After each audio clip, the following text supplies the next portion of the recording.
নমস্কার দর্শক বন্ধু, তো এসএসসি এসটি লিস্টের তরফ থেকে কিন্তু একটা ওয়েবসাইটে কিন্তু কলকাতা হাইকোর্টের তরফ থেকে যে নির্দেশ দেওয়া হচ্ছে যে অযোগ্যদের লিস্ট কিন্তু অফিসিয়াল ভাবে কিন্তু প্রকাশ হয়ে গেল। অফিসিয়াল ওয়েবসাইটে কিন্তু তোমরা দেখতে পাচ্ছ মেমো নাম্বার সহকারে কিন্তু প্রকাশ হয়ে গেছে। আমি তোমাদের দেখিয়ে দিচ্ছি একবারে স্পষ্টভাবে। এই যে নিচে যে অপশনগুলি দেখতে পাচ্ছ, এখানে ক্লিক হেয়ার টু ভিউ দেখতে পাচ্ছ। এখানে যদি ক্লিক করো তাহলে কিন্তু নাম প্রকাশ হয়ে যাবে। তো এখানে যদি ক্লিক করো, দেখো একবারে নাম কিন্তু এখানে চলে এসেছে। নাম একেবারে সিরিয়াল নাম্বার সহ, রোল নাম্বার, সাবজেক্ট, তার প্যারেন্টের নাম মানে তার যে অভিভাবকের নাম আছে, ডেট অফ বার্থ সহকারে কিন্তু স্পষ্টভাবে এখানে দেওয়া আছে। এভাবে লিস্টটি কিন্তু টোটালি তোমরা দেখতে পারবে। তোমাদের দেখিয়ে দিচ্ছি কতজনের অযোগ্য প্রার্থীদের নাম আছে এখানে।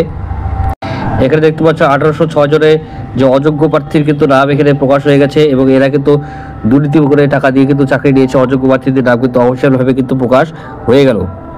তো আশা করছি ভালো, লাইক করবে, শেয়ার করবে, চ্যানেল সাবস্ক্রাইব করে পাশে অবশ্যই। জয় হিন্দ, বন্দে মাতরম। ধন্যবাদ ভিডিওটি দেখার জন্য।